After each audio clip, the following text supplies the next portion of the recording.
वह अपना कर्तव्य समझता है, वह अपना कर्तव्य समझता है, वह अपना कर्तव्य समझता है। वह उस कार्य को वास्तव में करे या ना करे, वह उस कार्य को करे या न करे, कार्य को करे या ना करे, पर उसे वैसा ही करना चाहिए, पर उसे वैसा ही करना चाहिए। क्लियर? कर्तव्य और नैतिकता नीतिशास्त्र का क्षेत्र है। नीतिशास्त्र के क्षेत्र के 5वें बिंदु पर यह नीतिशास्त्र विषय के अंतर्गत प्रकाश डाला जा रहा है कि मोरल ड्यूटी एंड मोरल एब्लिगेशन, उचित और अनुचित, धर्म और अधर्म के विचार में कर्तव्य और नैतिक बाध्यता की चेतना निहित है, छिपी है। मनुष्य जिस कर्म को उचित समझता है उसका पालन करना वह अपना कर्तव्य समझता है। इतनी चेतना है उसको कि हमको यह काम करना चाहिए, वह उस कार्य को करे या ना करे, पर उसे वैसा ही करना चाहिए। ये नीतिशास्त्र पहाड़ा, ये नीतिशास्त्र का मापदंड है या नीतिशास्त्र का पहाड़ा है कि एक कलेक्टर को क्या कर्तव्य है वह सोचता है, उसके कर्तव्य की चेतना है। एसपी को उस बात की चेतना है कि हमें अपराधियों को, सही अपराधियों को पकड़ना चाहिए, पकड़ना है, वह उसकी ड्यूटी है। लेकिन वह उसको करे या ना करे ये उसके ऊपर निर्भर है, लेकिन करना चाहिए। क्या चाहिए? करना चाहिए। एक अपराधी को, एक एसपी को अपने जिले में, एक अपराधी को एक एसपी द्वारा अपने जिले में किसी न किसी थाने से, जिस थाने से उसका संबंध हो, उसको अरेस्टिंग होनी चाहिए। अब वो करे या ना करे, लेकिन होना चाहिए। यही ड्यूटी एंड जो है मोरल ऑब्लिगेशन है। आप समझ गए कि मोरल ड्यूटी एंड कर्तव्य बाध्यता में चेतना रहती है और वह चेतना ईश्वर का रूप होती है या शुभ काम का रूप होती है। इस शुभ काम को करना चाहिए। तो इसलिए शुभ और अशुभ पर जितने थिंकर्स हैं, बोले भी हैं कि जो शुभ काम है उसी को करना चाहिए। तो नीतिशास्त्र से बताता है कि चाहे व्यक्ति हो, परिवार हो, समाज हो, प्रतिनिधि हो, बड़े प्रतिनिधि जैसे सीएम हो, पीएम हो, राष्ट्रपति हो, उनका कर्तव्य है और नैतिकता से बधा हुआ बाइंडिंग है। अब वो करे या ना करे अपने कर्तव्य को, लेकिन नैतिक रूप से बाधे हैं और लेकिन उनको करना चाहिए। अब नहीं कर रहे हैं तो खराब आईएएस होंगे, खराब आईपीएस होंगे, अशुभ आईएएस होंगे, अशुभ आईपीएस होंगे। आइए आगे चलते हैं।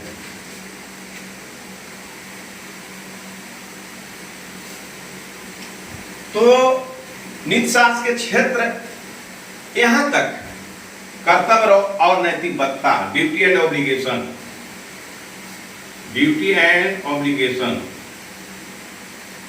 Duty and obligation. तो ऐसा चेतना चाहिए, ऐसी चेतना होती है, ऐसी चेतना होती है। यानी व्यक्ति को हम समझाने के लिए कह रहे हैं, एक व्यक्ति जब दूसरे व्यक्ति का मर्डर करने जाता है तो मर्डर करने की उसके अंदर निगेटिव भावना है, लेकिन पॉजिटिव भावना ये है कि मर्डर नहीं करना चाहिए, लेकिन वो कर देता है। तो चेतना होती है अशुभ काम को नहीं करना चाहिए, तो वही कहता है ऐसी चेतना होती है उसको कि नहीं करना चाहिए और करना चाहिए। इसी पर सवाल पूछ दे कि कर्तव्य नैतिकबद्धता की परिभाषा को बताते हुए बताइए एक जिला पदाधिकारी को इस बात की चेतना होती है कि करना चाहिए नहीं करना चाहिए। इस कथन की समीक्षा व्याख्या करिए। अब ये हाई लेवल का सवाल हो गया, करना चाहिए और नहीं करना चाहिए, इस कथन की समीक्षात्मक व्याख्या करें। अब इसी में फंस जाइएगा, करना चाहिए नहीं करना चाहिए। तो आपको कर्तव्य नैतिकबद्धता के आधार पर करना चाहिए और नहीं करना चाहिए सवाल पर आप अगर नहीं बढ़िया से पढ़िएगा फंस जाइएगा, और बढ़िया से पढ़िएगा तो कहिएगा करना चाहिए नहीं करना चाहिए। ये क्या सब जोड़ दिया है? तो आपके दिमाग की परीक्षा हो रही है कि आप एक सही आईएएस लायक हो रहे हैं कि नहीं, आप आईपीएस लायक हो रहे हैं कि नहीं। तो चेतना होती है कि हमको क्या करना चाहिए लेकिन क्या नहीं करना चाहिए, ये चेतना होती है, उसके दिमाग में रहता है। ये तो आईएएस का है, ये तो आईपीएस का आप नीति शास्त्र का हवाला दे रहे हैं। एक महा जो है मूर्ख आदमी को भी इस बात की चेतना होती है कि क्या करना चाहिए क्या नहीं करना चाहिए, चेतना होती है, उसके दिमाग में भाव रहता है। चलिए आगे आइए, अब उतना बहस करने की कोई जरूरत नहीं, आपको तो नीति शास्त्र को ही पढ़ना है, आप कोई दार्शनिक थोड़ो बन रहे हैं, आपको तो इतने ही बन जाइए तो दार्शनिक है। तो ये चेतना होती है, उसे होती है, ऐसी चेतना होती है, वह एक प्रकार का बंधन बाइंडिंग महसूस करता है, वह एक प्रकार का बंधन, एक प्रकार का बंधन महसूस करता है, महसूस करता है, यानी बाइंडिंग, BINDING, बाइंडिंग महसूस करता है। इसी बंधन को नैतिक बद्धता कहा जाता है। इसी बंधन को नैतिक बद्धता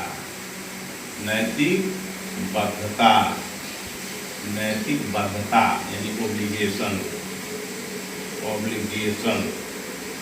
ऑब्लिगेशन नैतिक बद्धता कहा जाता है। बात समझ में आ गई? एक आईएएस बनने के बाद आपके अंदर इस बात की नैतिक चेतना रहती है। जब नीति शास्त्र के क्षेत्र को पढ़िएगा तो नीति शास्त्र के क्षेत्र के अंतर्गत इस बात की व्याख्या होती है कि हर एक इंसान को, चाहे वो किसी पद पर हो, उस बात की चेतना होती है क्या करना चाहिए क्या नहीं करना चाहिए, ये होती है, तो यह महसूस भी होता है। तो उसी बंधन भी अपने को महसूस करता है कि नहीं करना चाहिए, फिर भी कर देता है।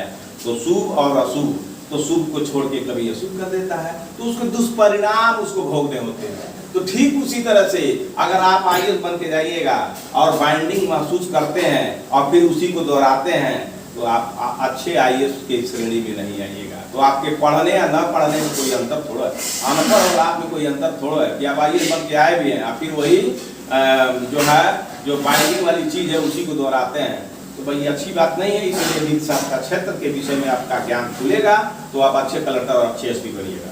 चलिए आते हैं, ठीक वैसे ही अनुचित कर्मों से दूर रहना मनुष्य का अपना कर्तव्य समझता है।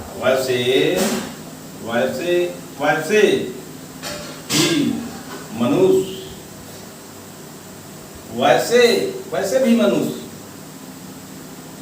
अनैतिक कर्मों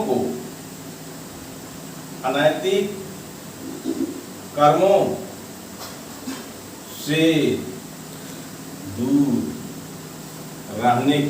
रहने की चेष्टा करता है, लेकिन दर्शन है, लेकिन वह मोह माया लोभ में फंस करके वो अनैतिक कर्मों से दूर रहते हुए अनैतिक काम करना शुरू कर देता है। तो नीति शास्त्र का क्षेत्र के तहत जब आप आइएगा तो आईएएस को यह सरोकार होनी चाहिए इस बात से कि हर एक इंसान को अनैतिक कर्मों से दूर रहने की चेष्टा होती है कि हम अनैतिक काम न करें। लेकिन फिर भी वो कर देता है, तो आप कभी आईएएस बनिएगा और आईपीएस बनिएगा तो अनैतिक कार्यों को आप नहीं करिएगा, चाहे आपके ऊपर कितना हो प्रेशर हो। जीना है तो मरना भी है, जीना है तो जिंदगी मिली है तो जीना भी है, लेकिन उसके साथ मरना भी है। तो जब मरना तय है तो आप जो है अनैतिक काम क्यों करिएगा? इसीलिए आपको ये पढ़ाया जा रहा है, ये अनैतिक काम से दूर रहिएगा तो समाज का पुनर्संरचना होगा और नए समाज का निर्माण होगा। तो रहने की चेष्टा करता है।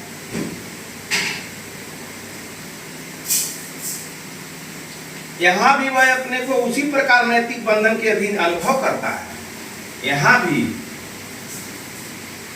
भी वह कौन मनुष्य, वह अपने, यहाँ भी वह अपने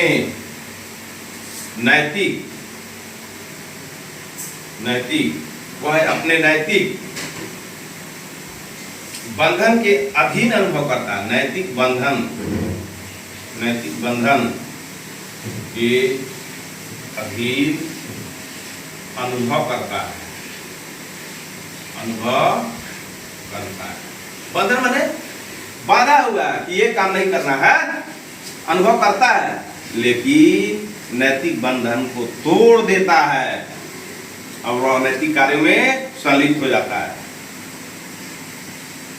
यह प्रश्न है कि कर्तव्य नैतिक बंधन आज का वास्तविक अर्थ क्या है? अब सवाल उठता है कि जो है, सवाल अब उठता ये कि जो है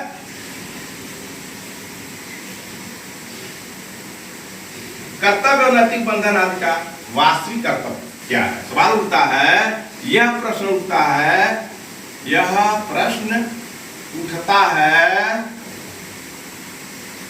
कि कर्तव्य व नैतिक बंधन का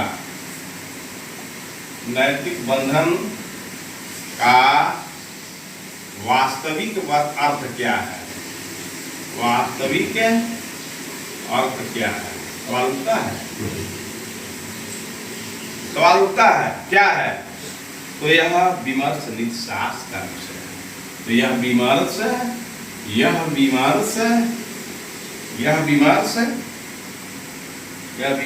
के विषय में आपको मैंने बता दिया है कहां पर यह होगा। यह विमर्श नीति शास्त्र का विषय है। नीति शास्त्र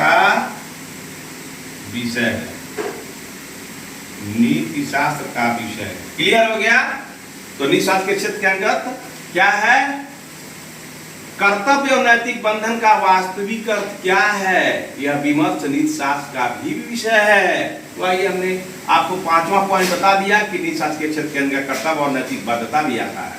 तो एक आईएएस ऑफिसर को, एक आईपीएस ऑफिसर को जो है कर्तव्य और नैतिक बाध्यता के विषय में पूरी जानकारी रहेगी तो अपने जो है सफलता उसको मिलेगी और इस मुकाम पर पहुंचेगा। और मुकाम पर पहुंचने के बाद इसको अपने जीवन में लागू करेगा तो समाज में बहुत सुखी और अमन चमन होगा। लेकिन लोभ मोह माया तृष्णा के चलते वह अपने जो है कर्तव्य और नैतिक बंधन को भूल जाता है, जिससे समाज में क्राइम, अपराध का राज हो जाता है।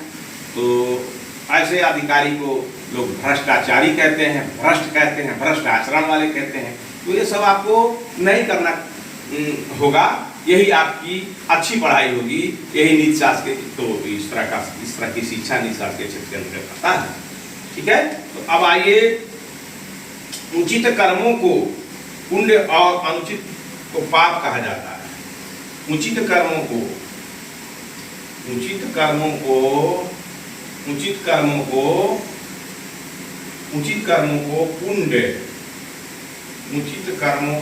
पुण्य और अनुचित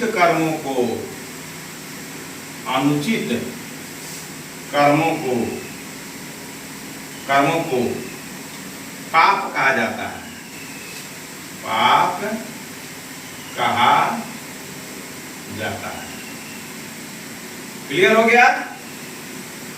इन कर्मों के कर्ता को हम किन कर्मों के उचित कर्मों, इन कर्मों के कर्ता को, इन कर्मों के कर्ता को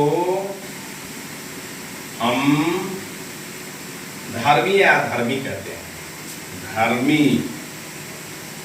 धर्मी या अधर्मी कहते हैं। धर्मी या अधर्मी कहते हैं। धर्मी या अधर्मी कहते हैं। उचित कर्मों को पुण्य और अनुचित कर्मों को पाप कहा जाता है। तो जो पुण्य का काम करते हैं वह धर्मी हो गए, वह करता। तो करता है आप न होइएगा IAS बन के और IPS बन के, करता है आप ही न होइएगा। हम एक बकरी चलाने वाले के लिए थोड़ा पढ़ा रहे हैं, एक सुअर चलाने वाले के लिए थोड़ा पढ़ा रहे हैं। हम तो एक IAS और IPS को के बनाने के लिए शिक्षा दे रहे हैं। तो करता है आप न होइएगा, तो IAS के रूप में करता और IPS के रूप में करता आप न होइएगा। तो आपके ऊपर डिपेंड करता है कि आप धर्मी बनिएगा क्या धर्मी बनिएगा। अधर्मी बनिएगा तो रोज आपके माँ से लेकर के बहन तक का तारेतार हो जाएगा। अधर्मी बनिएगा तो आपके पूरे पुरखा पुरनिया का नाम होगा।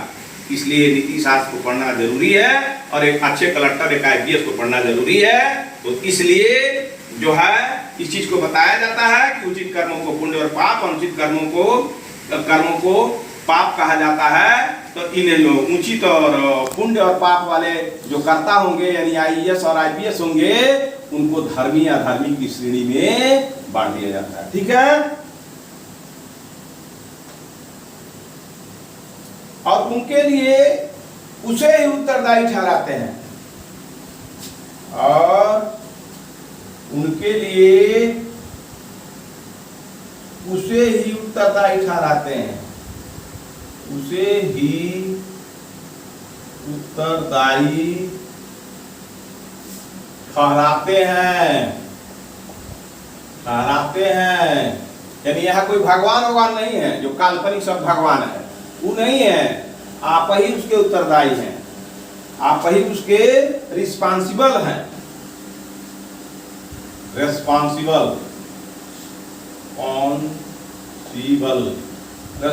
है, उसके लिए उत्तरदायी आप ही हैं, दूसरा कोई नहीं है। उसमें कोई देवी देवता का कोई मतलब नहीं है, बाल बच्चा और पत्नी उठनी का माई बाप का कोई मतलब नहीं है। उसमें उसके उत्तरदायी आप हैं। और जब आप उत्तरदायी हैं तो उसका फल आप ही को मिलेगा। तो एक अच्छे IAS और एक अच्छे IPS बनने के लिए रिस्पांसिबल जब किसी चीज के लिए हो रहे हैं तो उसका उत्तरदायी आप हैं। तो फल कौन खाएगा भाई? आपने खाइएगा। कोड़ आपको फूटेगी, एक्सीडेंट आपका होगा, मानसिक अशांति आपको होगी, क्लेश आपको होगा, दुख आपको होगा, बीमारियां आपको होगी। तो फिर उत्तरदायी कौन होगा भाई? रिजल्ट आपको मिल रहा है, तो आप अपने रिजल्ट अपने स्वयं ले रहे हैं। तो नीतिशास्त्र का क्षेत्र बताता है कर्तव्य और नैतिकता के क्षेत्र में कि एक IAS, सुंदर IAS, शुभ IPS बनने के लिए धर्मी बनना चाहिए। ठीक है, बस यहाँ तक हम चलते हैं। आगे आइए,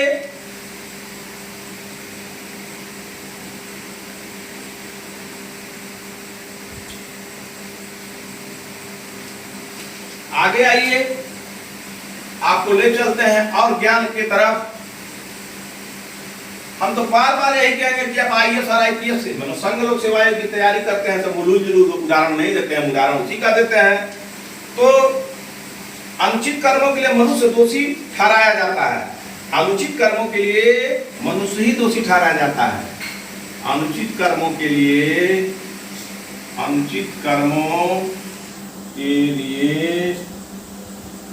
मनुष्य ही दोषी ठहराया जाता है। मनुष्य ही दोषी ठहराया जाता है। मनुष्य ही दोषी ठहराया जाता है। पाप और पुण्य किसे कहा जाता है?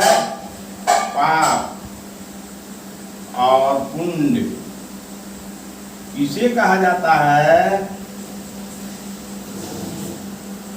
पाप और पुण्य किसे कहा जाता है? अधर्मी और धर्मी किसे कहना चाहिए? अधर्मी और धर्मी किसे कहना चाहिए? किसे कहना चाहिए? इसे कहना चाहिए मनुष्य अपने कर्मों के लिए कैसे उत्तरदायी है। मनुष्य अपने कर्मों के लिए कैसे उत्तरदायी है। मनुष्य अपने कर्मों के लिए कैसे उत्तरदायी है। दोषारोपण क्यों होता है। दोषारोपण कैसे होता है। दोषारोपण कैसे होता है इत्यादि समस्याएं भी नीति शास्त्र की ही हैं। इत्यादि समस्याएं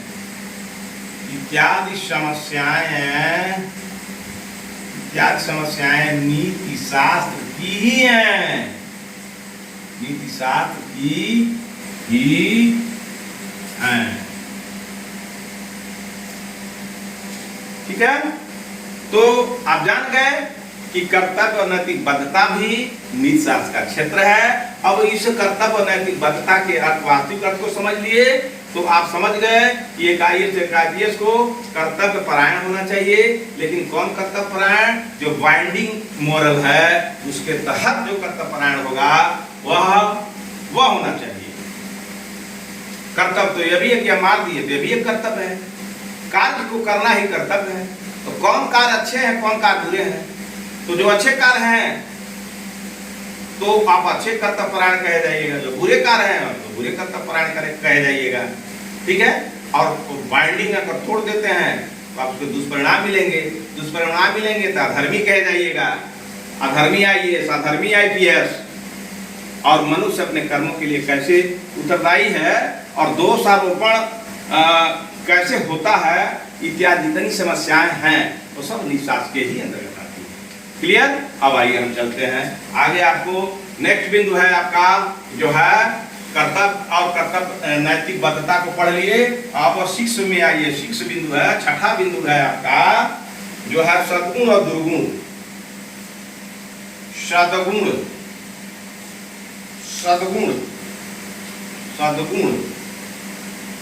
और दुर्गुण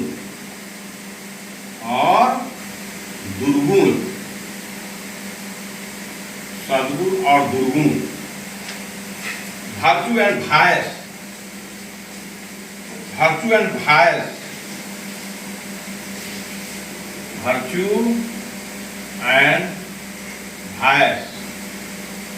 and vice उपर्युक्त विचारों से संबंधित सद्गुण जो हम विचार अभी बताए हैं। उपर्युक्त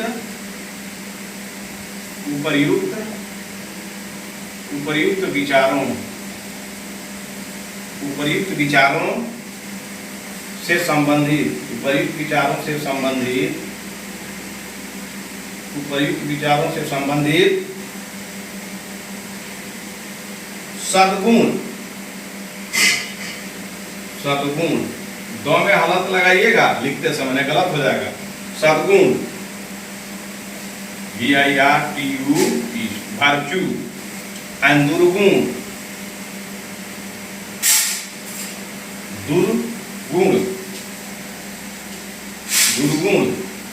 vice VICE vice का विचार भी नीति शास्त्र में होता है। का भी विचार नीति शास्त्र में होता है। शास्त्र में क्लियर। उपर्युक्त विचारों से संबंधित सद्गुण और दुर्गुण का भी विचार नीति शास्त्र में होता है। इसलिए सद्गुण और दुर्गुण भी नीति शास्त्र के क्षेत्र के अंतर्गत आता है। आइए आपको 7वां पॉइंट क्या है ले चलते हैं। 7वां पॉइंट क्या है ले चलते हैं। दंड और पुरस्कार। दंड और पुरस्कार। दंड और पुरस्कार। पनिशमेंट एंड रिवार्ड, पनिशमेंट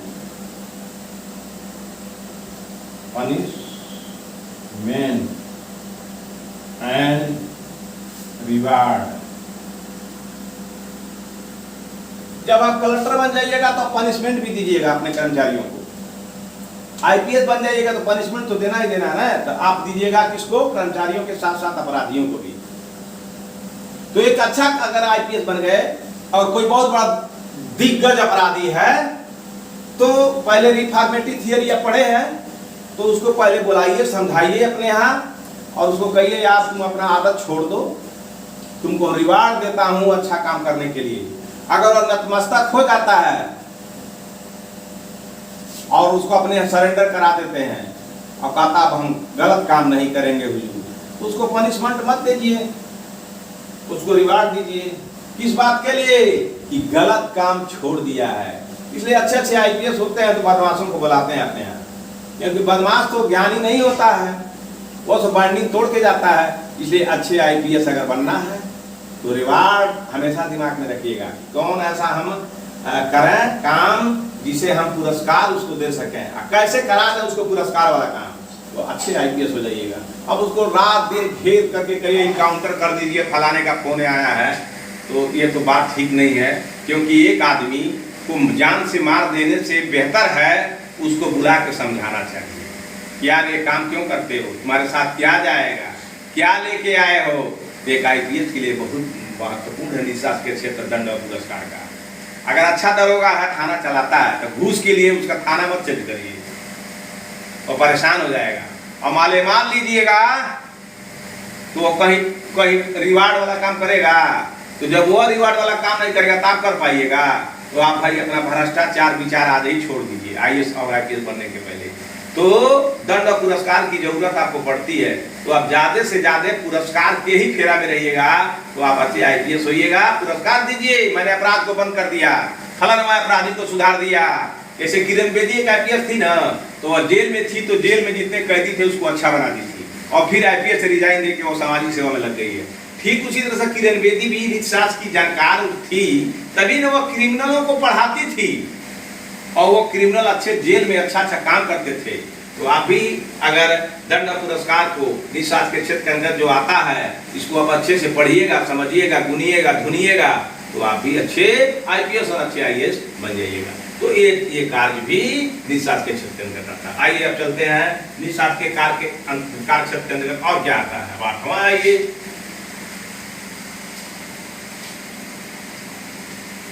नैतिक भावना। नैतिक भावना, नैतिक भावना, मोरल सेंटिमेंट, मोरल सेंटिमेंट,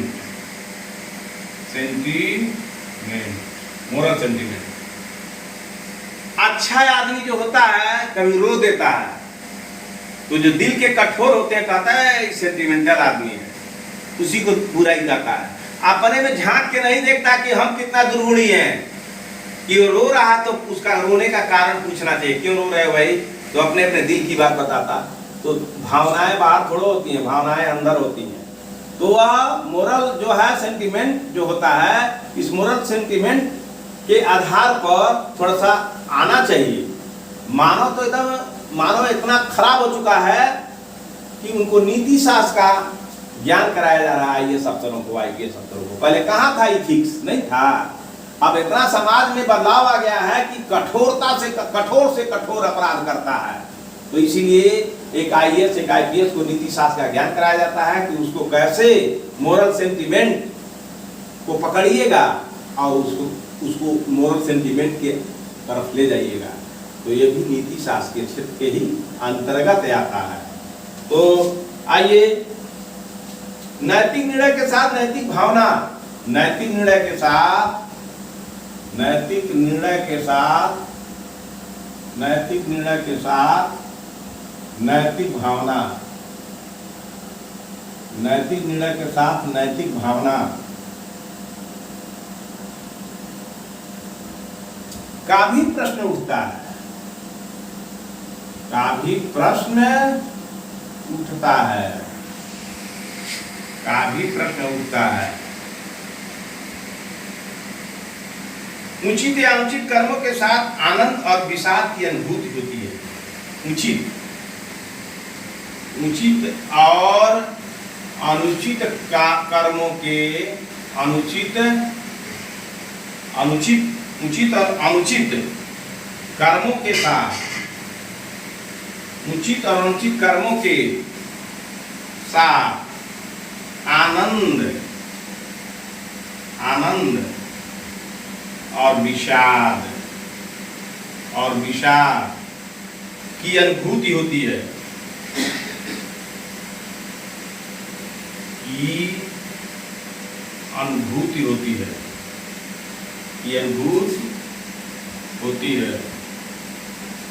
और कर लीजिएगा IPS हो गए। एक सही आदमी को एक बहुत जो लोभ मोह माया में डूबा है, साला गोली मार दिया। आप वहां दल बल के साथ पहुंचते हैं, तब तक किसी नेता ने फोन कर दिया 2 करोड़ ले लीजिए, उसको निकाल लीजिए। तो आपने उसको निकाल दिया, आप फलाना का नाम रख दीजिए। तो जो सही आदमी है उसने आप उसको क्रिमिनल ठहरा दिया, और जो क्रिमिनल है उसको सही बना दिया। तो इसका आनंद आपको नहीं मिलेगा, आपको विषाद मिलेगा। क्या मिलेगा? विषाद।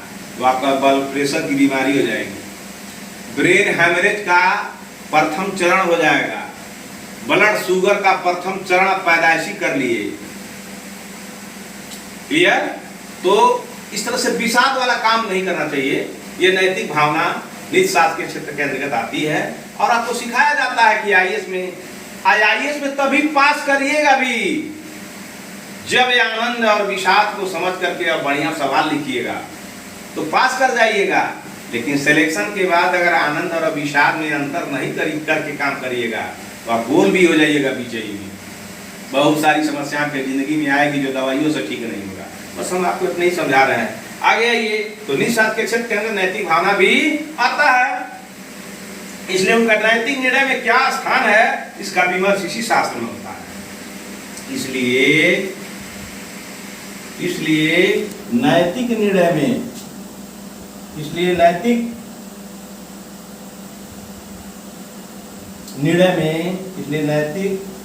निर्णय में क्या स्थान है, नैतिक निर्णय में क्या स्थान है, नैतिक निर्णय में क्या स्थान है, इसका विमर्श इसी शास्त्र में होता है। इसका विमर्श नीति शास्त्र में ही होता है, नीति शास्त्र में ही होता है। क्लियर हो गया? किसी दूसरे शास्त्र में नहीं होता है। किसी कोनो मतलब रामायण गीता महाभारत में नहीं होता है, या बाइबिल कुरान में नहीं होता है, वो नीति शास्त्र में ही होता है। क्लियर? तो नैतिक निर्णय के साथ नैतिक भावना का भी प्रश्न उठता है। उचित और अनुचित कर्मों के साथ आनंद और विषाद की अनुभूति होती है। यानी अच्छा काम करिएगा तो आनंद आएगा, आप बुरा काम करिएगा तो दुख होगा, इसकी अनुभूति होती है। इसलिए नैतिक निर्णयों में नैतिक निर्णय में क्या स्थान है, नैतिक निर्णय में क्या स्थान है, नैतिक निर्णय में क्या स्थान, इसका विमर्श किसमें होता है? नीति शास्त्र में ही होता है। इसलिए नीति शास्त्र के क्षेत्र के अंदर नैतिक भावना भी आती है। अब सोचिए, नैतिक भावना से कोई अछूता है? नैतिक भावना से कोई अछूता है? जिसमें चेतना होगी वो नैतिक भावना से अछूता नहीं है। केवल जिसमें अचेतन शक्ति होगी, जीव होगा लेकिन अचेतन होगी, तो वही इस विषय से बाहर होंगे। वो कौन जीव होगा? वो पशु होंगे। पशुओं में समाजशास्त्र पढ़ाया जाता होगा, आप पढ़े होंगे अगर समाजशास्त्र को आप लिए होंगे, अगर मतलब ऑप्शनल पेपर में पशुओं और मानव में क्या अंतर है, तो पशु और मानव में यही अंतर है, मानव में चेतना होती है, पशुओं में चेतना नहीं होती है, लेकिन सारी क्रियाएं मानव के ही जैसे होती है। इसलिए नैतिक भावना का जो है, नैतिक भावनाओं का जो है प्रयोग पशुओं से नहीं उम्मीद करना चाहिए, मानव से करना चाहिए। तो ठीक है, इसका विमर्श निशास्त्र में होता है, इसे नैतिक भावना भी निशास्त्र के क्षेत्र के ही अंतर्गत आती है। अब आइए आपको ले चलते हैं 9वां में। 9वां बिंदु का है 9 what is point of 9th stage.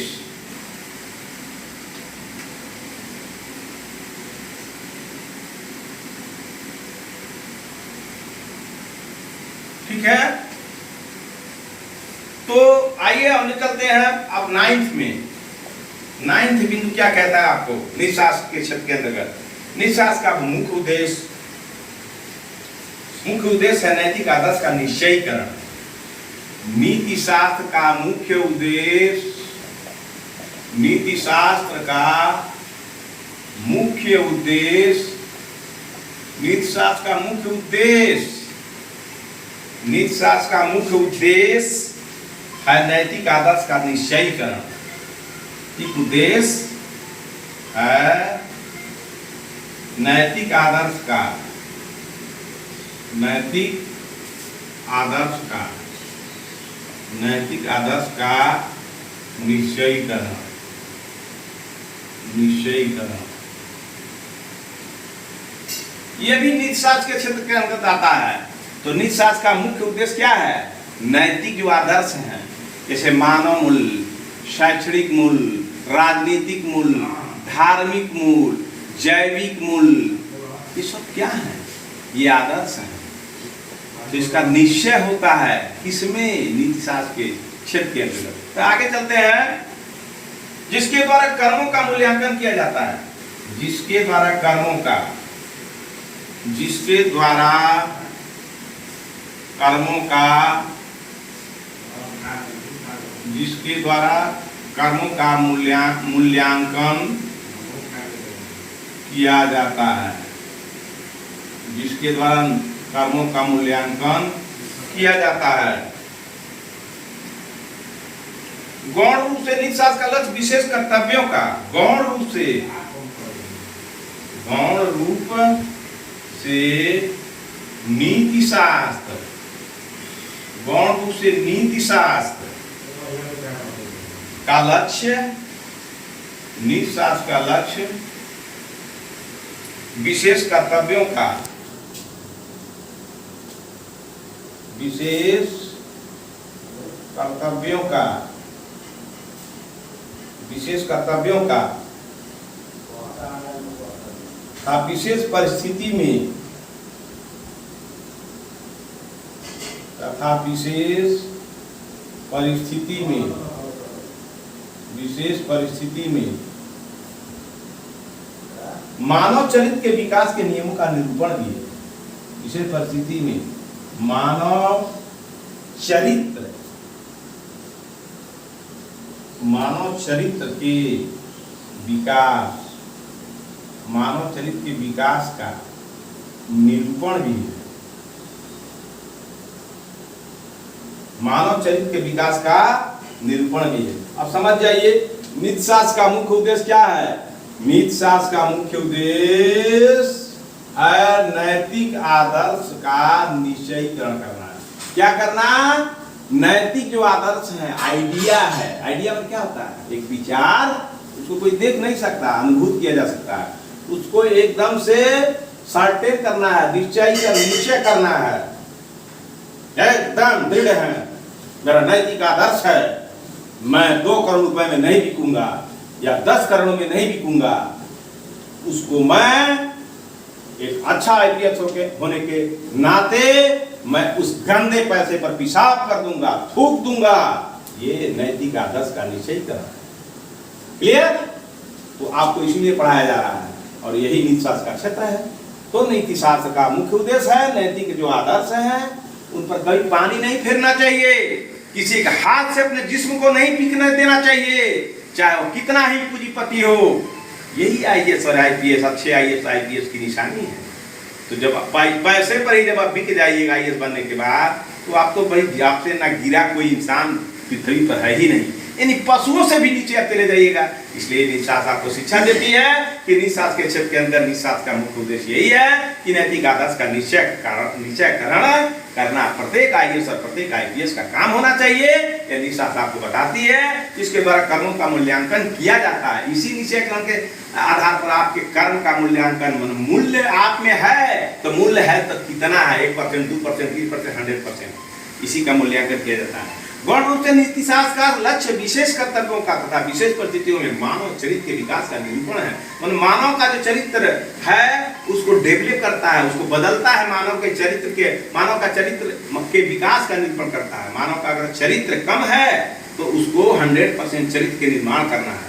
तो चरित्र का निर्माण करने का काम भी नीति शास्त्र का मुख्य उद्देश्य है।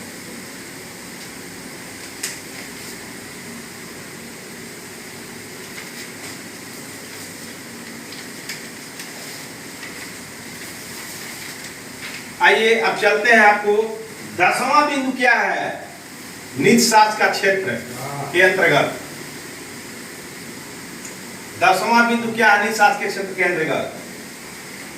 यह है 10वां, उपर्युक्त विषयों के अतिरिक्त जो हमने पढ़ाया है, उपर्युक्त विषयों के अतिरिक्त उपर्युक्त विषयों के अतिरिक्त नीति शास्त्र का संबंध, नीति शास्त्र का संबंध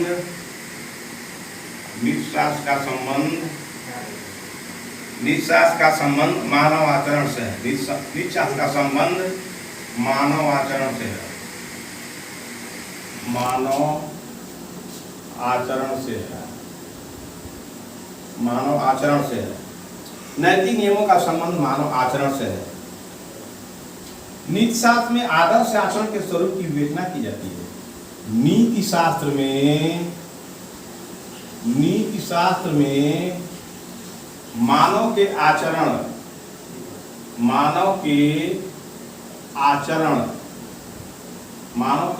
की विवेचना की जाती है। ये हर चौराहों पर मिलता है। चौराहे की दुकान में बढ़ गप हो रहा है, गांव वाले कह रहे हैं फलाना साला इतना बदमाश है कि शराब पी करके मारा, अपना घर को बर्बाद कर दिया। यानी उसका आचरण और उसका चरित्र ठीक नहीं है, तो उसका विवेचना हो रहा है। लेकिन विवेचना करने वाले को पता ही नहीं है कि मैं किस विषय पर बहस कर रहा हूं। तो नीति शास्त्र का संबंध मानव के आचरण से है और नीति शास्त्र में मानव के आचरण की विवेचना की जाती है। ये चौक चौराहों पर, गलियों में, घरों में, रोडों पर, बाजारों में, हाटों में सभी लोग नीति शास्त्र की चर्चा करते हैं, लेकिन अज्ञानी होने के नाते उनको पता ही नहीं है कि मैं किस विषय पर चर्चा कर रहा हूँ। तो जब सभी लोग नीति शास्त्र की चर्चा करते हैं तो इसीलिए आपको आईएएस और आईपीएस के सिलेबस में रख दिया गया है कि ये ठीक से आप पढ़ो रे बाबू, तब कलेक्टर बनो, तब एसपी बनो, तुम्हें बुझाएगा। अभी तो तुम एक पशु के समान हो। तुम पशुओं से अपने को अलग करो, कैटेगराइज करो। क्लियर? तो कैटेगराइज कैसे करोगे? चेतना के आधार पर। चेतना का बहस कहाँ होती है? नीति शास्त्र में। तो नीति शास्त्र जानोगे तभी ना तुम अपने पद का सही सदुपयोग करोगे। तो तुम्हारे कलम से तो कभी भी हमेशा जहां दस्तखत मारे उसका कहीं कहीं दुरुपयोग होता रहेगा और तुम उसका तमाम खामियाजा तुमको भोगना पड़ेगा। इसलिए तुम आईएएस और आईपीएस बनने के पहले तुमको मैं बता रहा हूं कि नीति शास्त्र बता रहा है कि नीति शास्त्र के अंतर्गत ऊपरी जो इतना विषय पढ़ा दिया गया है, बिंदु पढ़ा दिया गया, उसके अतिरिक्त नीति शास्त्र का संबंध मानव के आचरण से भी है और नीति शास्त्र में मानव के आचरण की भी विवेचना की जाती है। किसी भी वस्तु का आदर्श जानने के लिए उस वस्तु का स्वरूप जानना आवश्यक है। किसी भी वस्तु का स्वरूप जानने के लिए किसी भी वस्तु का स्वरूप जानने के लिए उस वस्तु का, किसी भी वस्तु का आदर्श जानने के लिए, किसी भी वस्तु का आदर्श जानने के लिए उस वस्तु का स्वरूप जानना, उस वस्तु का स्वरूप, उस वस्तु का स्वरूप जानना आवश्यक है। स्वरूप जानना आवश्यक है, आवश्यक है। यह मनोविज्ञान का विषय है। यह मनोविज्ञान का विषय है। यह मनोविज्ञान का विषय है। यह मनोविज्ञान का विषय है। अतः निःसाथ में आचरण के मनोवैज्ञानिक विश्लेषण का भी ज्ञान आवश्यक है। इसलिए नीति शास्त्र में मानव के मनोवैज्ञानिक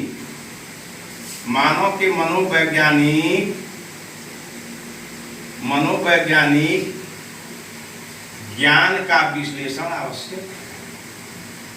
ज्ञान का विश्लेषण आवश्यक।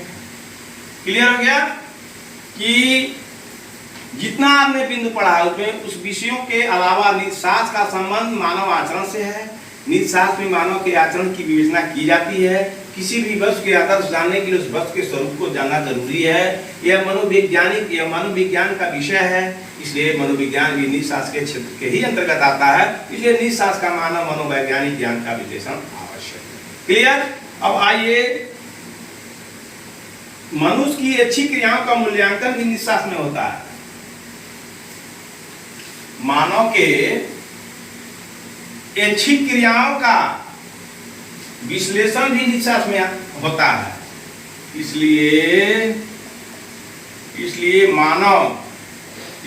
मानव के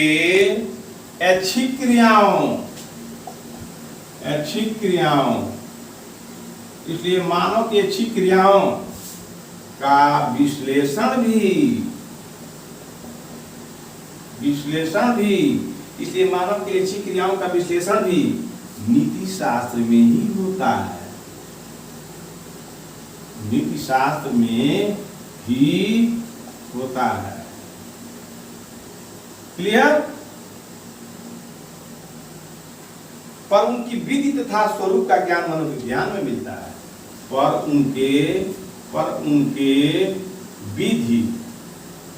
उनके विधि स्वरूप का ज्ञान मनोविज्ञान में मिलता है।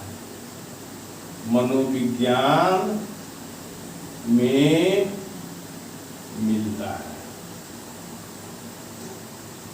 समझ गए। यानी इनडायरेक्ट रूप से कह दीजिए या डायरेक्ट रूप से कह दीजिए कि मानव के ऐच्छिक क्रियाओं का विश्लेषण नीतिशास्त्र में होता है और उनके विधि और स्वरूप का ज्ञान मनोविज्ञान में ही मिलता है। तो मन की बात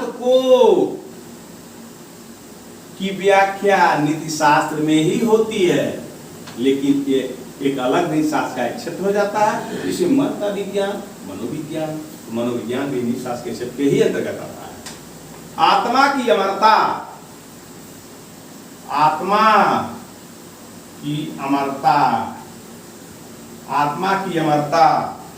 इच्छा शक्ति की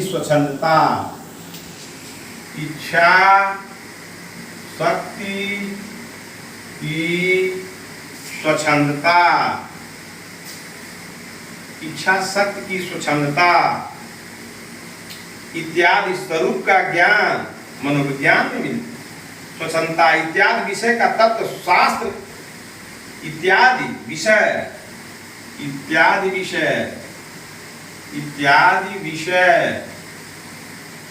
तत्व शास्त्र के हैं।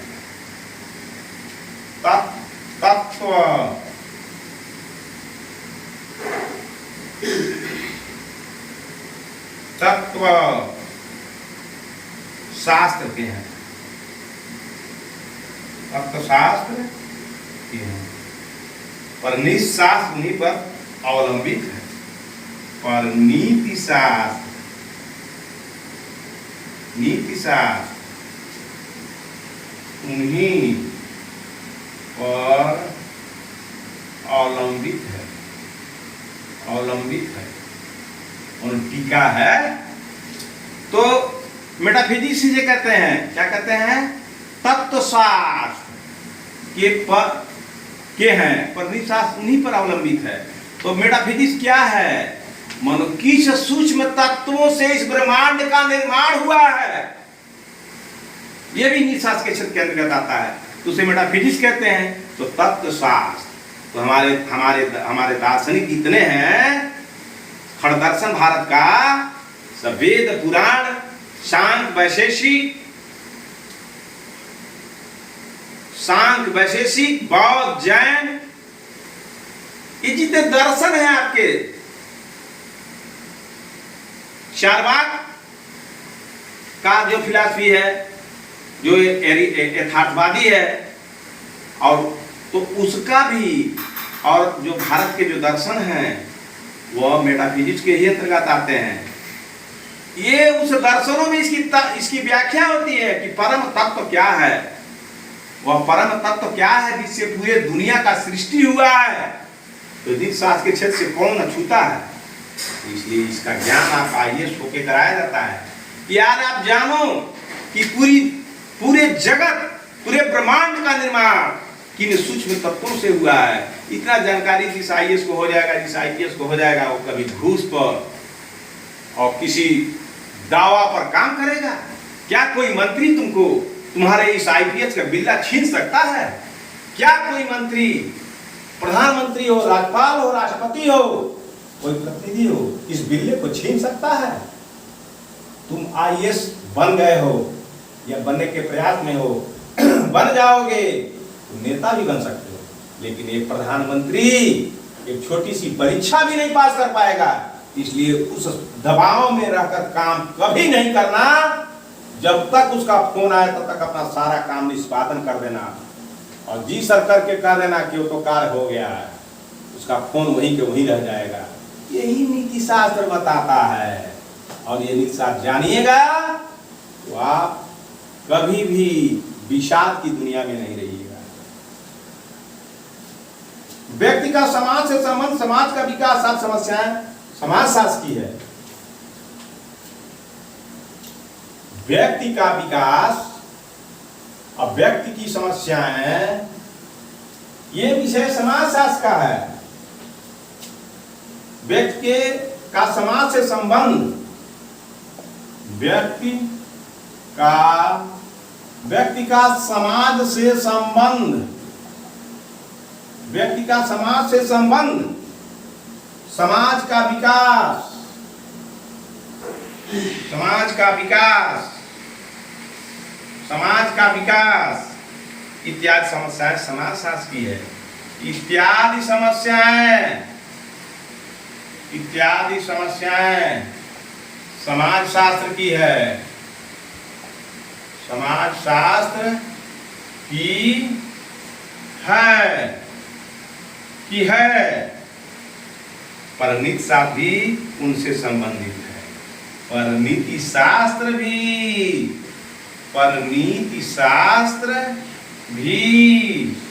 उससे संबंधित है। पर नीति शास्त्र भी उससे संबंधित है। व्यक्ति और राज का संबंध राजनीति शास्त्र से बताया जाता है। व्यक्ति और राज्य का संबंध, व्यक्ति और राज्य का संबंध राजनीति शास्त्र में बताया जाता है। राजनीति शास्त्र में बताया जाता है। राजनीति शास्त्र में बताया जाता है। पर यह संबंध किस आदर्श पर हो, निशास्त्र का विषय है। पर यह संबंध किस आदर्श पर हो, यह नीति शास्त्र का विषय है। यह नीति शास्त्र का विषय है। यह नीति शास्त्र का विषय है, इसलिए नीति शास्त्र में भी इन विषयों पर एक दृष्टि डाली जाती है। इसलिए नीति शास्त्र में भी नीति शास्त्र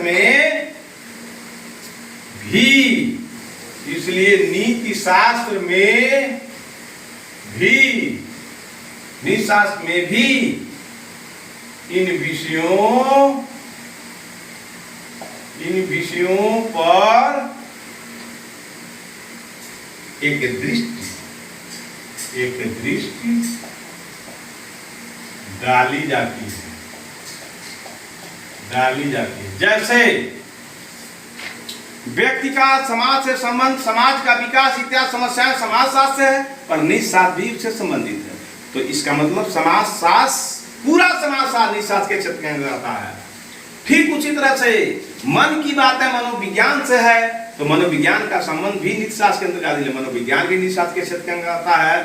वेद का संबंध राजशास्त्र से है, कैसे राज्य चलता है, तो इसलिए इसका विषय राजनीति शास्त्र है। लेकिन राजनीति शास्त्र का आदर्श क्या हो, इसलिए यह भी नीति शास्त्र के अंतर्गत आती है। तो इस प्रकार आप व्यवहार में देख सकते हैं, यह भी प्रधानमंत्री का संबंध वोटरों से है, अब वोटरों का संबंध प्रधानमंत्री से है। यानी जनता, जनसंख्या, विभाग, सरकार और संप्रभुता, यही राज्य है। ये चारों तत्वों का आपस में तालमेल है। इसलिए एक प्रधानमंत्री को जनता की बातों को निरादर नहीं करना चाहिए। इसलिए एक अच्छे आईएएस बन के अगर कभी प्रधानमंत्री का सलाहकार बनिएगा तो प्रधानमंत्री को एक पाठ पढ़ाइएगा नीति शास्त्र का। अभी इतने किसान जो है आपके धरना पर हैं, और किसानों से ही ये देश चलता है, समाज चलता है, उसकी बात को प्रधानमंत्री को सुनना चाहिए। लेकिन प्रधानमंत्री नहीं सुन रहे हैं, उनको नीति शास्त्र का ज्ञान नहीं है। एक आईएएस बन के जाइए, बढ़िया से उनको बताइए कि आईएएस